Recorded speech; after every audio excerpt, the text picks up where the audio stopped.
But I got a question for you. Do you know why they call them trailers? I used to know the answer to this. Because because they play before the movie, so it's weird to call them a trailer. But Well, actually, the reason yeah, you want to take a like I guess? said, I used to know the answer, and it was specifically because I had that question of like, why is it called a trailer when it plays before the movie? And I think there's some history to it where they did used to play at the end of the movies, but then they figured out that that wasn't a good marketing tactic. But I could also be very off the mark. No, you're on the right track, and I can tell you. So the first movie trailer was 1913, Mm. and at the time, movie theaters used to have like real ambiguous start times. So it wasn't like you show up at 7:10 and you go there. They would start playing a movie and they would just loop it all day long. So people Oh, would right. kind of Yes. pop in and out, and you might start it in halfway through the movie, and then you would stay and then start the watch the first part of the movie afterward. But there would be like a break in between as they reset the film reels. So at one point, there was a guy that was working with some Broadway musical at the time. I think it was called The Pleasure Seekers or something like that. And he thought, hey, you know what? While these people are waiting for the movie to reset, maybe I'll promote this show by cutting some footage from the rehearsal and then asking the movie theater if I can put it in there. So it would Mhm. technically be at the end. It would be after the movie because if the movie would play first and then, but it would also be in between. And that was the first movie trailer. But it kind of started the precedent of putting things after the movie. But eventually, to your point, they figured out that people would just get up and leave. So it Mm. would make more sense to put it before the movie. So they moved it. So now we have trailers, even though they precede the film Yep. instead of So trail now with we it. have the enormous honor and pleasure of being graced with 40,000 hours of trailer before our freaking It movie has got starts. absurdly long, hasn't it? I mean, it's like a So good half an hour now, it feels like. it's at least half an hour, if not more. I feel it could be. Maybe I'm I- exaggerating. Maybe it's more like 20 minutes, but still, I'm that's guessing it's between 20 and 30 minutes. I feel like everybody has the same sort of sentiment though, because I was just griping about this to a friend because I recently went to see the Chainsaw Man movie, and it's not fun anymore.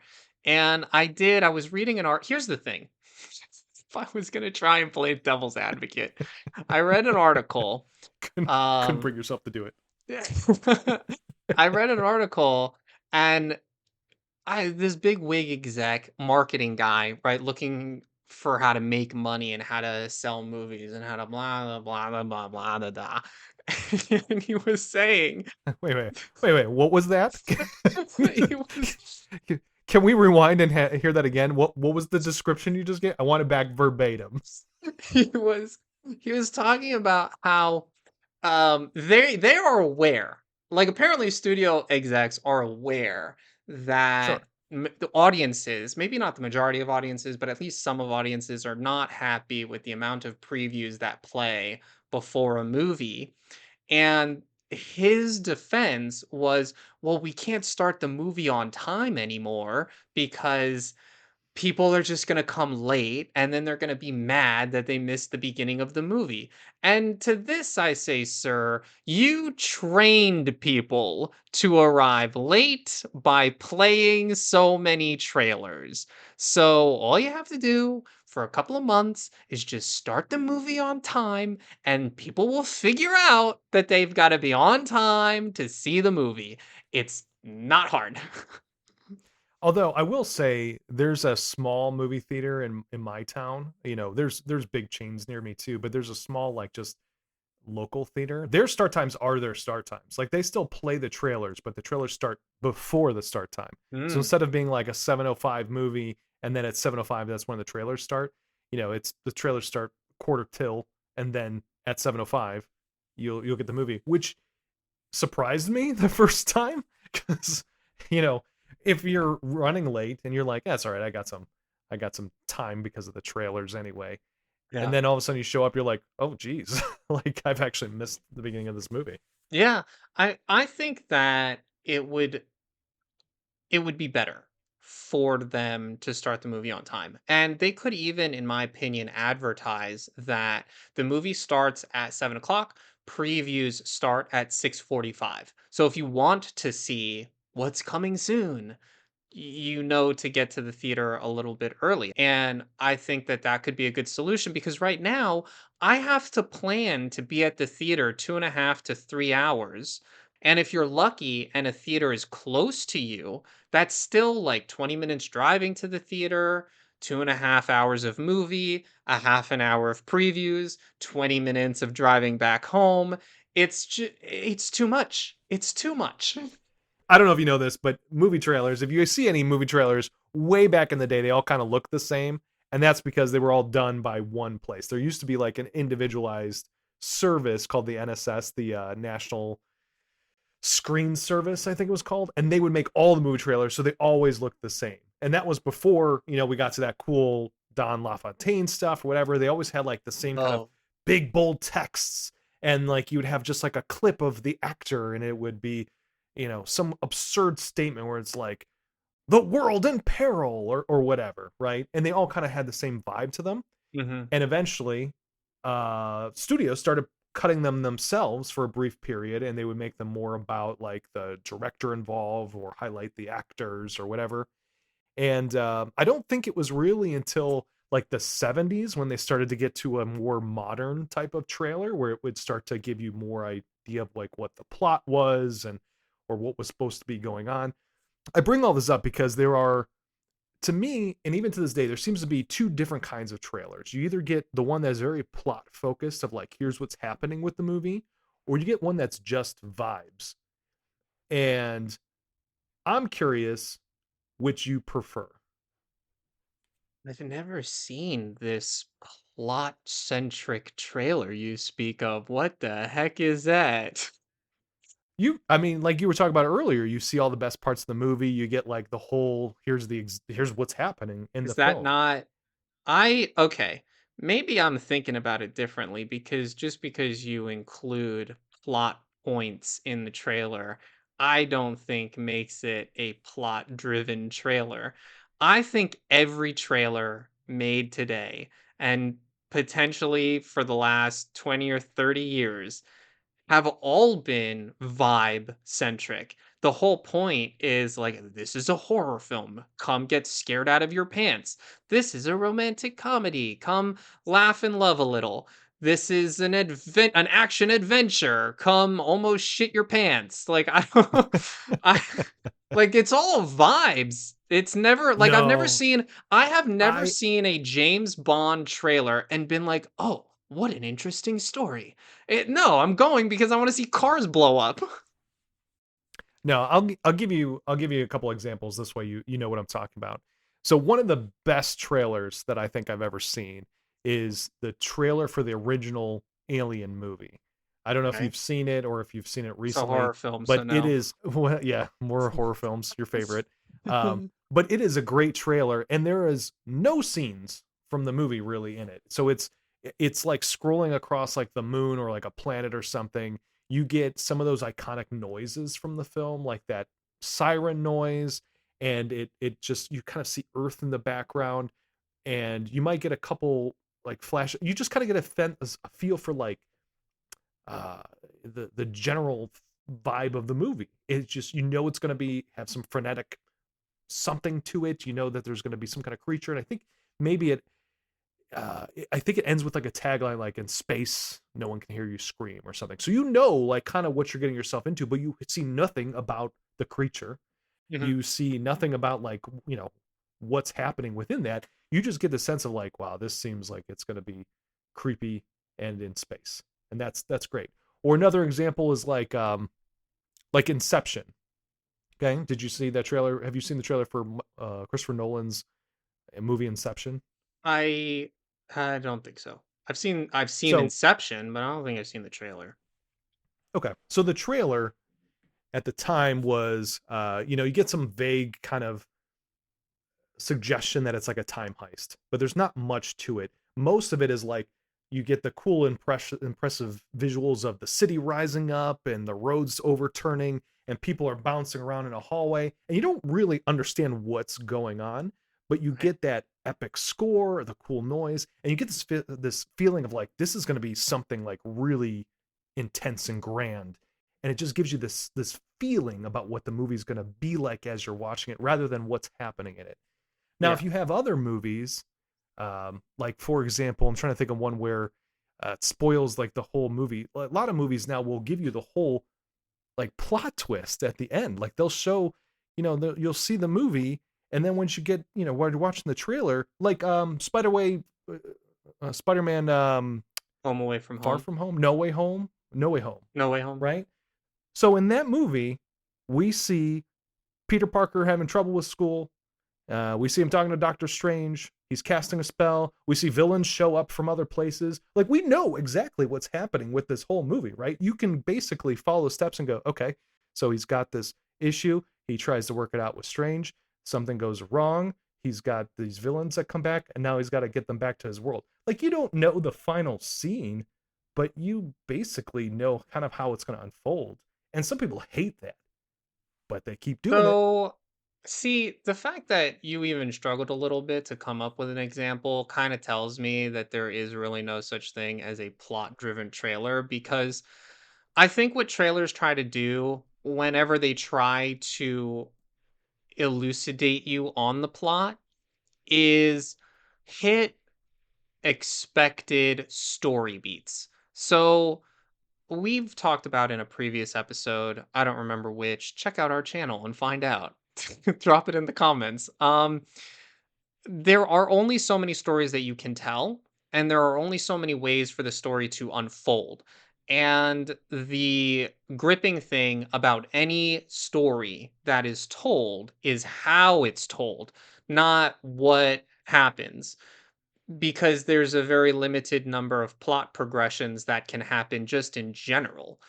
And that's obviously in a watered down sense, but so trailers try to use these expected plot progressions to sell you on a movie. Sure. Have you seen the movie Castaway?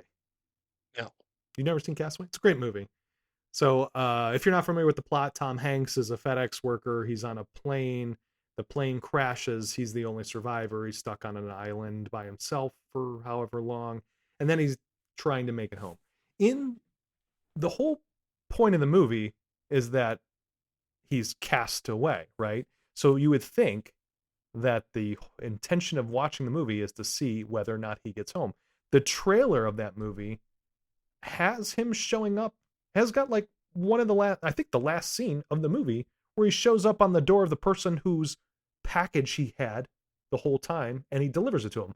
So you knew going into the movie that he gets off the island, which is crazy to think about. It's insane to me that people would cut a trailer where you have the literal last shot of the movie in it. Like, Yeah. wouldn't that be better just to make you wonder whether or not you're going to go? Yeah. Here's the thing about trailers for me, and this is probably why I don't watch trailers, is I enjoy the movie watching experience. Sure. I guess to some degree I need to know what I'm getting into, but the threshold is not high for me. I just need to know how something starts. Like, what's the premise? I don't need to know anything more than that. And honestly, sometimes even just knowing what genre something is enough for me. And I could be in the very, very, very, very small minority of people where it doesn't take much to get me to watch something because I love watching movies. So it's an easy sell for me, unless it's a horror film, in which case you will have to work for that. But I think that movie trailers would be far more successful if they self-imposed only using footage from the first half hour of the film. Well, here's the problem, and here's why that doesn't happen currently. Because where, when he talks about the NSS used to cut all the trailers and they do it a certain way, the studios then took it over for a little bit. They don't do them anymore now either. Now, these are cut by trailer houses, Mm, and the trailer house is completely divorced from the director or the writers. Like, they don't know what the intention is. and they don't have the whole film to work with when they're cutting the trailer. So they get dailies, which, if anybody doesn't know, dailies are like, what you filmed for the day. Um, so they get dailies as they're building the trailer out, and films are shot out of order. Mhm. So you get like whatever's being worked on, and they're taking this footage and they have a deadline to meet because trailers come out before the movie's done. Mhm. So they are trying to cut something together with what they have to work with. And I don't know that they always know if what they're putting in there is or is not the end of the movie, Sure. which contributes to the problem. I And it think wasn't always that this way. I mean, we used to structure things as like, hey, here's the conflict, here's like here's the premise, here's the conflict, what's going to happen, which I think was the best kind of part. But now, because everybody's outsourcing these things, we've found ourselves in this weird position. I think that there's a very simple solution to that issue. And there are two ways to tackle it. You could give the script to the trailer house. That would be a very easy solution where whoever's in charge of cutting the trailer, you just have them sign an NDA, give them the script, they read it, cut the trailer. That would be one That's solution. risky though. Even with the NDA, I mean, you're risking with some of these blockbusters, you're risking a lot getting out there, and for studios, You know, that'd be a disaster. people have levied that potentiality before when I've had conversations about this, and I'm like, "Have you ever sat through the credits of a movie?" Like, just any movie, any blockbuster movie. Have you ever sat through the credits? There's hundreds, if not a couple thousand people who work on these movies, all of whom have signed NDAs. And you're saying that this one guy at the trailer house is gonna be the linchpin that makes the whole house of cards fall down. Like, yeah, it could happen. That's the point of the NDA, though. True, but I think the difference is that when you're watching the trailers, those are all people that are employed by this. Well, I guess maybe they're not all. Maybe some of them are contractors. But I think as you get further away from, you know, in actually employing the people, that becomes riskier and riskier, right? Because like, what's the I mean, you could take the person to court, but you don't know who leaked it, right? Like, no, I didn't do it. You gave me the script. We had it under lock and key. Somebody must have gone in and peeked at it. I mean, I don't know. I think that there's a reason why it's not just that simple. I mean, I think it's simple. I think that there are lots of people involved in movie production and movie distribution. To your point about the further away you get from direct employment, the harder it becomes to keep things under lock and key. But particularly when you talk about international distribution, you're talking about talking with lots and lots of different people. All of these people get pitched. I don't know if they sign NDAs for the pitch alone, but all of these people who you're trying to convince to distribute your film, you have to pitch to them and convince them that it's worthwhile to distribute your film. I don't know how many of these people get the scripts, but I would imagine just like a director needs the script in order to shoot the movie, the trailer director, I think reasonably also needs the script in order to cut the trailer. I just I don't see that really being the linchpin in in the whole project collapsing. But Yeah, maybe if maybe that's it's not. if that's a serious concern, though, my alternative solution would be I guess there would be 2 ways to tackle the alternative solution. One, you can extend your production timeline and just cut the trailers when the movie is done. That's, I think, probably the simplest solution and avoids the most NDA issues. For Or sure. or you can bring the trailer director into the post-production process so that the trailers can be cut during post-production instead of during production. Yeah, I agree with the timeline thing for sure. I think that makes a big difference. Um, but there's got to be a reason.